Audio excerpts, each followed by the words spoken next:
Baik. Assalamualaikum warahmatullahi wabarakatuh. Waalaikumsalam. Warahmatullahi. Hari ini saya akan melakukan wawancara untuk memenuhi tugas modul 3.1 demonstrasi mengambil keputusan dengan nilai-nilai kebajikan. Selamat siang Pak. Selamat siang Ibu Baby. Maaf Pak mengganggu. Hari ini saya akan mewawancarai Bapak tugas dari guru penggerak. Apakah Bapak bersedia? Insya Allah siap. Tidak mengganggu waktunya ya Pak. Iya. Alhamdulillah. Kalau boleh Bapak memperkenalkan diri Pak, dari sekolah mana dan namanya siapa? Nggak ada ke kamera ya. Assalamualaikum warahmatullahi wabarakatuh. Saya Feryandi, Kepala SD Negeri 13 Palembang. Oh ya, terima kasih Pak. Terima kasih atas waktunya Pak. Baiklah, saya akan memulai mewawancaranya ya Pak. Apakah selama ini Bapak sebagai kepala sekolah untuk mengidentifikasi kasus-kasus yang merupakan pernah mengidentifikasi kasus-kasus yang merupakan dilema etika atau rujukan moral? Baik ya. Dilema etika, rujukan moral. Yang dinamakan dilema itu setahu saya saling berhadapan dua kebenaran yang dua nilai kebenaran yang dua-duanya benar ya. Itu yang dinamakan dilema kan. Kalau rujukan moral ya sudah jelas kan, satu penilaian benar sesuai dengan norma dan aturan, yang satunya lagi mungkin tidak benar gitu ya. Kalau permasalahan di sekolah ya pastinya banyak sekali mengalami permasalahan ya. Ada saja pastinya yang berkaitan dengan dilema etika, karena sebagai pemimpin kita tidak boleh bersikap idealis ya. Harus sesuai dengan aturan, tidak boleh. Pastilah akan banyak mengalami permasalahan, termasuk diantaranya dilema etika. Bagaimana Pak cara mengidentifikasinya kalau itu merupakan dilema etika atau dilema rujukan moral? Ya seperti yang saya sampaikan tadi, bahwa dilema etika itu artinya dua permasalahan yang saling berhadapan yang nilainya sama-sama benar. Artinya kita ingin menggolkan yang A benar, tidak melanggar aturan sesuai dengan norma, yang B-nya juga bernilai benar. Nah, tapi kita harus memilih salah satu di antara keduanya. Tentu kalau saya harus memilih, kalau dihadapkan dengan dilema etika yang mana yang harus saya pilih, saya akan memilih mempertimbangkan yang mana yang lebih mendesak, yang lebih urgent, yang memberikan dampak negatif yang lebih kecil sementara manfaatnya lebih besar di antara kedua kebenaran ini. Berarti Bapak dengan cara mengidentifikasinya itu dengan cara memilah-milah mana yang etika dan mana rujukan moral Pak. Kalau yang rujukan moral saya kira sudah jelas ya. Artinya yang saling berhadapan itu antara yang benar dan yang salah. Kalau yang benar ya kita lihat aturannya sesuai atau tidak dengan norma, dengan aturan. Tapi kalau yang salah itu berarti kalau saling berhadapan dua nilai itu, maka itu dikatakan rujukan moral, tidak sesuai dengan nilai, dengan aturan, dengan norma. Jadi membuat istilahnya dengan menyesuaikan dengan aturan yang ada ya Pak ya. Jadi kan kita tahu yang mana dari etika dan mana yang rujukan moral. Ya, dianalisis dulu. Dianalisis di antara dua kasus itu, yang mana yang bernilai benar, yang mana yang bernilai salah. Nah, kalau benar dan salah saling berhadapan, itu berarti rujukan moral. Bagaimana Bapak menjalankan pengambilan keputusan sekolah, terutama untuk kasus-kasus di mana ada dua kepentingan yang sama benar atau sama-sama mengandung nilai kebajikan? Ya, seperti yang saya sampaikan tadi, kalau itu dilema etika, tentu yang saya pertimbangkan adalah saya analisis dulu. Saya analisis di mana di antara dua kasus itu yang kira-kira akan memberikan dampak yang paling minimal, sementara manfaatnya paling maksimal. Tentu itu yang saya pilih. Adakah langkah-langkah atau prosedur seperti apa Pak yang biasa dilakukan? Maksudnya langkah-langkah atau prosedur yang biasa dilakukan? Ketika Bapak menghadapi misalnya sesuatu dilema etika, seperti apa prosedur yang Bapak lakukan? Langkahnya apa? Langkah-langkahnya pertama tentu saya identifikasi dulu kedua kasus itu. Itu tentu langkah yang pertama. Sebelum saya ambil keputusan, saya identifikasi dulu. Kemudian saya pertimbangkan hasil dari identifikasi itu yang mana yang kira-kira memberikan dampak negatif yang paling sedikit di antara keduanya. Baru kemudian saya putuskan berarti yang saya pilih adalah ini. A, B, C sesuai dengan hasil analisis yang saya lakukan. Dari langkah-langkah tersebut selama ini, adakah hal-hal yang Bapak anggap efektif dalam mengambil keputusan dari langkah-langkah ini nih yang paling efektif dalam menghadapi masalah dilema etika?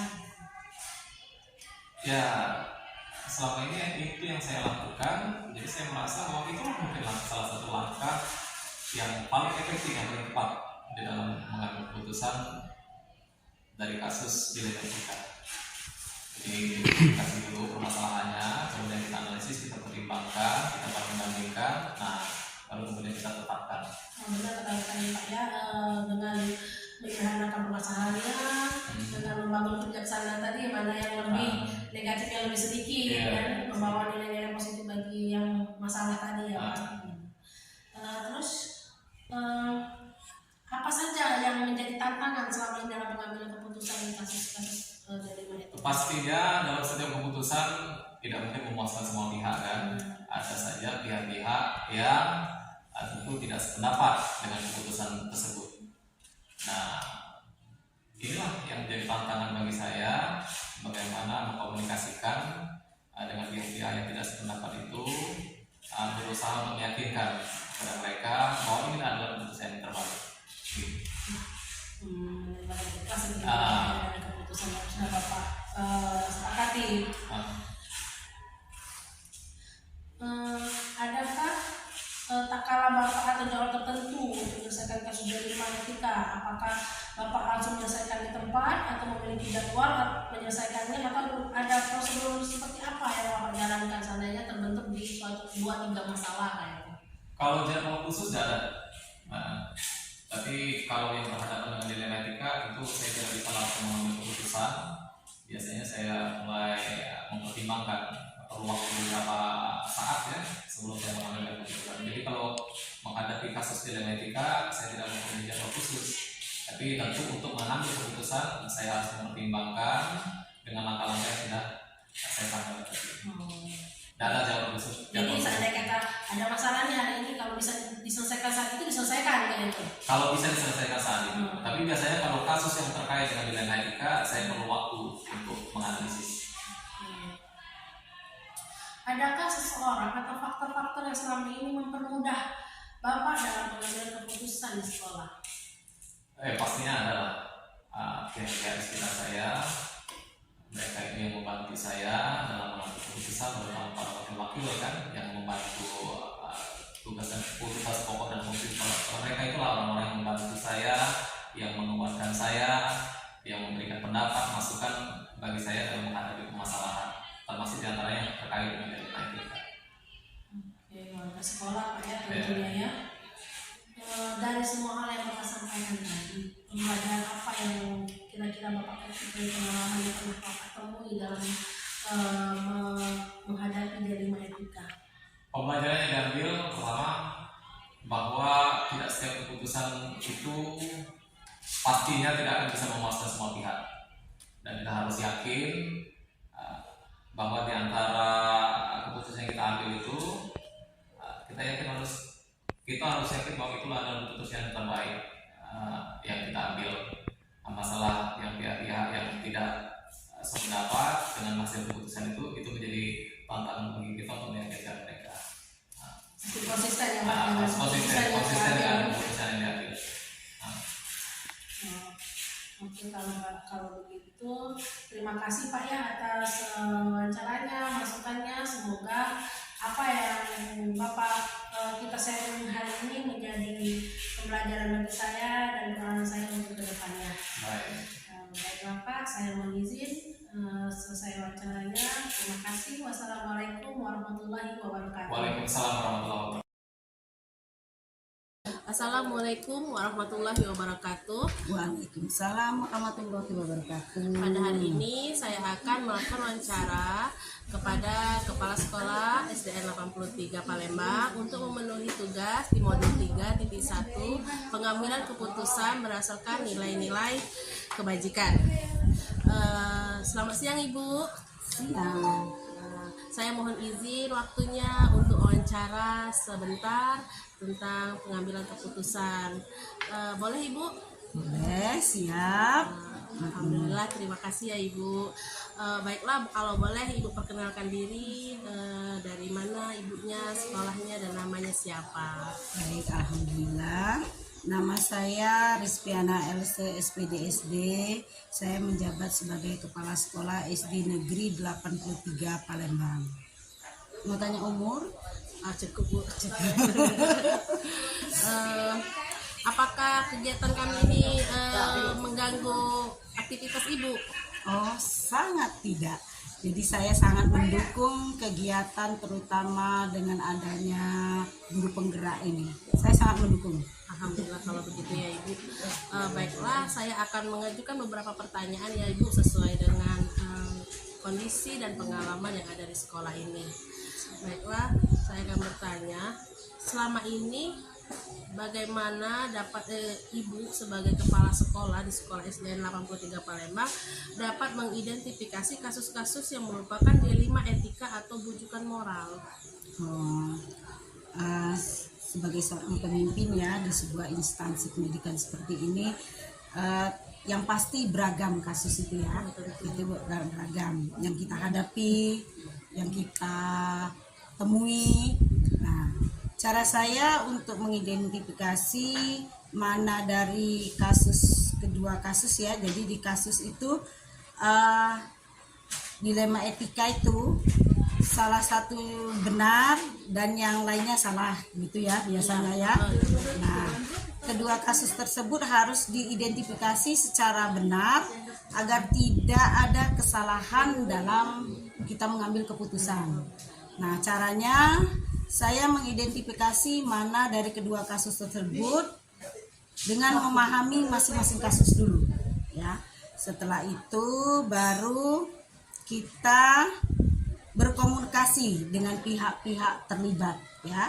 Di antaranya tadi mungkin pengawas, bisa juga komite sekolah ya, agar permasalahan itu bisa dipahami dan terus kita memetakan apakah kasus tersebut merupakan bujukan moral atau dilema etika. Nah, jadi untuk itu perlu dilakukan atau kita buat daftar pertanyaan identifikasi kasus atau syarat kasus yang merupakan dilema etika tadi. Jika kedua masalah berbenturan, tidak melanggar hukum dan serta norma-norma yang berlaku atau menimbulkan ketidaknyamanan sosial. Nah, jika kasus yang diidentifikasi lolos dari syarat-syarat tersebut, maka dipastikan itu adalah kasus dilema etika. Oke, baik. Berarti kalau menemukan kasus di sekolah, berarti tindakan Ibu adalah mengidentifikasinya dengan cara memberikan pertanyaan-pertanyaan sehingga bisa membedakan atau dilema etika atau bujukan moral. Iya, ya? siap, benar, benar. Gitu. Baik. Bagaimana kalau Ibu menjalankan mengambilkan keputusan di sekolah terutama untuk kasus-kasus di mana ada dua kepentingan sama benar dan sama-sama mengandung nilai kebajikan, Bu?